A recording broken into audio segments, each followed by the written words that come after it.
ஆண்டிமடம்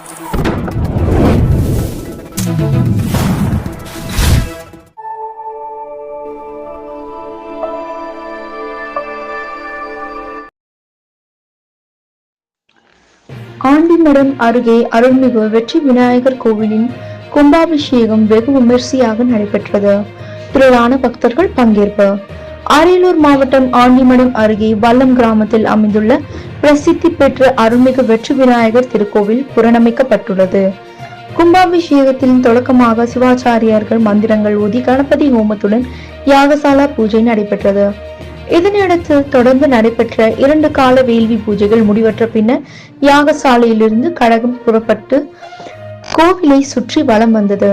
இதனையடுத்து கோவில் கலசத்தில் சிவாச்சாரியர்கள் வேத மந்திரங்கள் ஓத, புனித நீரை ஊற்ற பக்த கோடிகள் அரோகரா கோஷம் ஒலிக்க காலை 10:20 மணி அளவில் கும்பாபிஷேகம் நடைபெற்றது. இதனைத் தொடர்ந்து புனித நீரானது பக்தர்கள் மீது தெளிக்கப்பட்டது. கும்பாபிஷேக வைபவத்தை காண வல்லம் கிராமத்தில் பல்வேறு பகுதிகளிலிருந்து ஏராளமான பக்தர்கள் கலந்து கொண்டனர். அனைவருக்கும் அன்னதானம் வழங்கப்பட்டது.